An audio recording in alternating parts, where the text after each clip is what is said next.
ദക്ഷിണ ലെബനനിലെ സൈനിക നീക്കങ്ങൾക്കിടെ സ്വന്തം സൈനികർക്ക് നേരെ ഇസ്രയേൽ പ്രതിരോധ മിസൈൽ അബദ്ധത്തിൽ പതിച്ച സംഭവം പശ്ചിമേഷ്യൻ യുദ്ധക്കളത്തിൽ വലിയ ചർച്ചകൾക്ക് വഴി തുറന്നിരിക്കുകയാണ്.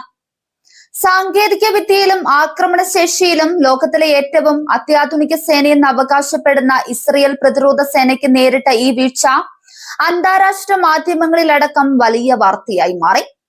ആക്രമണത്തിൽ ആളപായമൊന്നും റിപ്പോർട്ട് ചെയ്തിട്ടില്ലെങ്കിലും യുദ്ധമുഖത്ത് സൈന്യത്തിന് സംഭവിക്കുന്ന ഏകോപനമില്ലായ്മയും സാങ്കേതിക തകരാറുകളും ഇവിടെ വീണ്ടും വെളിപ്പെടുകയാണ്.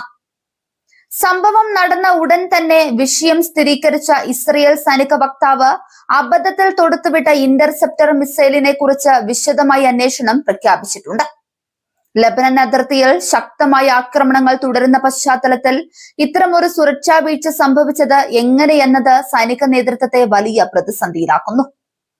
ശത്രുക്കളുടെ വ്യോമാക്രമണങ്ങളെ പ്രതിരോധിക്കാൻ രൂപകൽപ്പന ചെയ്ത മിസൈൽ സംവിധാനം സ്വന്തം സേനയുടെ നീക്കങ്ങളെ തെറ്റായി മനസ്സിലാക്കിയതാണോ അതോ മനുഷ്യ സഹജമായ പിഴവാണോ എന്ന കാര്യം അന്വേഷണത്തിന് ശേഷം മാത്രമേ വ്യക്തമാക്കൂ. അതിർത്തിയിലെ സമാധാനാന്തരീക്ഷം തകർത്ത് വെടിനിർത്തൽ കരാറുകൾ ലംഘിക്കപ്പെട്ടു എന്ന ആരോപണം ഉയർന്നതിന് തൊട്ടു പിന്നാലെയാണ് ഈ സംഭവം ഉണ്ടാകുന്നത്. ഹിസ്ബുള്ളിയുടെ ഭാഗത്തു നിന്ന് കരാർ ലംഘനം ഉണ്ടായെന്ന് ആരോപിച്ച് ഇസ്രയേൽ മേഖലയിൽ പുതിയ വ്യോമാക്രമണങ്ങൾക്ക് തുടക്കമിടുകയായിരുന്നു. ഇസ്രയേൽ നടത്തിയ ശക്തമായ പ്രത്യാക്രമണങ്ങളിൽ 4 പേർ കൊല്ലപ്പെട്ടതായി ലെബനൻ പ്രാദേശിക മാധ്യമങ്ങൾ സ്ഥിരീകരിക്കുന്നുണ്ട്. പ്രത്യാക്രമണങ്ങളുടെ വ്യാപ്തി വർദ്ധിക്കുന്നതോടെ ലെബനനിലെ സാധാരണക്കാരുടെ ജീവിതം വീണ്ടും ദുരിതപൂർണമാവുകയാണ്. വ്യോമാക്രമണങ്ങൾ ആരംഭിക്കുന്നതിന് തൊട്ടു മുൻപ് സാധാരണക്കാരായ ജനങ്ങളോട് സുരക്ഷിതമായ സ്ഥലങ്ങളിലേക്ക് മാറി താമസിക്കാൻ ഇസ്രയേൽ സൈന്യം നിർദ്ദേശം നൽകിയിരുന്നു. വൻതോതിലുള്ള ബോംബാക്രമണങ്ങൾ നടക്കാൻ സാധ്യതയുള്ള മേഖലകളെ മുൻകൂട്ടി അടയാളപ്പെടുത്തിയാണ് ഇസ്രയേൽ ഈ ഒഴിപ്പിക്കൽ മുന്നറിയിപ്പുകൾ നൽകിയത്. ഒരു വശത്ത് സൈനിക ഏറ്റുമുട്ടലുകളും യുദ്ധഭീതിയും ശക്തമായി നിലനിൽക്കുമ്പോഴും മറുവശത്ത് സമാധാനത്തിനായുള്ള അന്താരാഷ്ട്ര നയതന്ത്ര ചർച്ചകൾ ഇറ്റലിയിലെ റോമിൽ പുരോഗമിക്കുന്നുണ്ട്. പശ്ചിമേഷ്യയിലെ പ്രതിസന്ധിക്ക് ശാശ്വതമായി പരിഹാരം കണ്ടെത്താൻ ലക്ഷ്യമിട്ട് ലോകശക്തികളുടെ പങ്കാളിത്തത്തോടെയാണ് ഈ ചർച്ചകൾ സംഘടിപ്പിച്ചിരിക്കുന്നത്.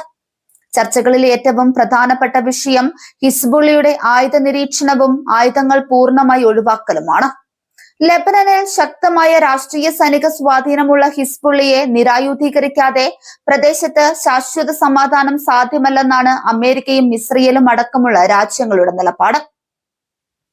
അതോടൊപ്പം തന്നെ ദക്ഷിണ ലെബനനിൽ നിന്നും ഇസ്രയേൽ സൈന്യത്തെ പൂർണ്ണമായി പിൻവലിക്കണമെന്ന ആവശ്യവും ചർച്ചകളിൽ ശക്തമായി ഉന്നയിക്കപ്പെടുന്നുണ്ട്. സ്വന്തം പരമാധികാര അതിർത്തിക്കുള്ളിൽ വിദേശ സൈന്യത്തിന്റെ സാന്നിധ്യം അനുവദിക്കാനാവില്ലെന്നാണ് ലെബനൻ ഭരണകൂടം നിലപാടെടുക്കുന്നത്. സൈനിക നടപടികളും അന്താരാഷ്ട്ര നയതന്ത്ര ചർച്ചകളും ഒരേ സമയം മുൻപോട്ട് പോകുന്നത് ലെബനൻ ഇസ്രയേൽ അതിർത്തിയിലെ സുരക്ഷാ അന്തരീക്ഷത്തെ കൂടുതൽ സങ്കീർണമാക്കുന്നു. ചർച്ചകൾ ഒരു വശത്ത് നടക്കുമ്പോഴും മറുവശത്ത് ബോംബാക്രമണങ്ങളും റോക്കറ്റ് ആക്രമണങ്ങളും തുടരുന്നത് നയതന്ത്ര നീക്കങ്ങളുടെ ആത്മാർത്ഥതയെ ചോദ്യം ചെയ്യുന്നതാണ്. ഇസ്രയേൽ സൈന്യത്തിന് സംഭവിച്ച സാങ്കേതിക പിഴവ് അവരുടെ യുദ്ധതന്ത്രങ്ങളെയും പ്രതിരോധ സംവിധാനങ്ങളെയും പുനഃപരിശോധിക്കാൻ നിർബന്ധിതരാക്കുന്നുണ്ട്. അയൺ ഡോം അടക്കമുള്ള അത്യാധുനിക പ്രതിരോധ സംവിധാനങ്ങൾ പ്രവർത്തിക്കുമ്പോൾ ഉണ്ടാകുന്ന ചെറിയൊരു പിഴവ് പോലും സ്വന്തം സൈന്യത്തിന് ഉണ്ടാക്കാവുന്ന അപകടം വളരെ വലുതാണ്. അതിർത്തി പ്രദേശങ്ങളിൽ വസിക്കുന്ന ലക്ഷക്കണക്കിന് ജനങ്ങളുടെ ജീവനാണ് ഈ പോരാട്ടത്തിൽ പണയത്തിലാകുന്നത്. നിരന്തരമായ ബോംബാക്രമണ ഭീതിയിൽ ജീവിക്കുന്ന ലെബനൻ ജനതയ്ക്ക് അടിസ്ഥാന സൗകര്യങ്ങളോ കൃത്യമായ ജീവൻ രക്ഷാ മാർഗങ്ങളോ ലഭ്യമല്ല.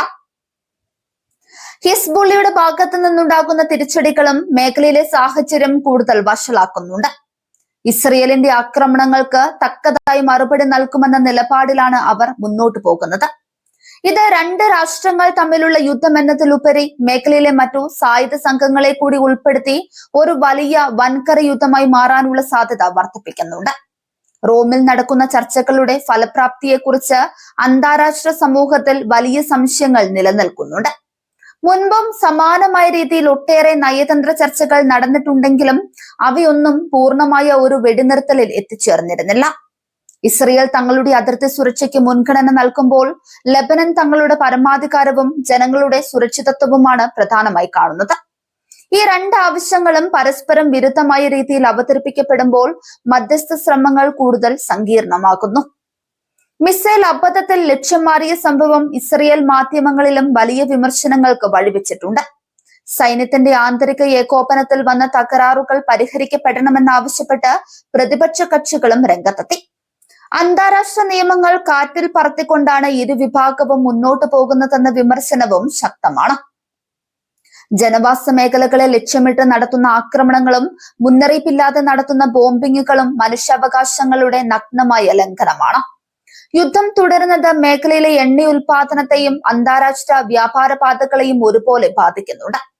മേഖലയിലെ സംഘർഷങ്ങൾ ആഗോള സാമ്പത്തിക രംഗത്ത് പ്രതിഫലിക്കുകയും ഇന്ധനവില വർധനവ് ഉൾപ്പെടെയുള്ള പ്രതിസന്ധികൾക്ക് കാരണമാവുകയും ചെയ്യുന്നു. സൈനിക നീക്കങ്ങളിലൂടെ മാത്രം ഒരു രാഷ്ട്രീയ പ്രതിസന്ധിക്ക് പരിഹാരം കാണാൻ സാധിക്കില്ലെന്ന് ചരിത്രം വ്യക്തമാക്കുന്നുണ്ട്. ദശകങ്ങളായി തുടരുന്ന ഈ ശത്രുത അവസാനിപ്പിക്കണമെങ്കിൽ ഇരുവിഭാഗവും വിട്ടുവീഴ്ചകൾക്ക് തയ്യാറാക്കണം. വരും ദിവസങ്ങളിൽ റോമിലെ ചർച്ചകളിൽ നിന്നുമുണ്ടാകുന്ന തീരുമാനങ്ങൾ പശ്ചിമേഷ്യയുടെ ഭാവി നിർണ്ണയിക്കുന്നതിൽ നിർണായക പങ്ക് വഹിക്കും.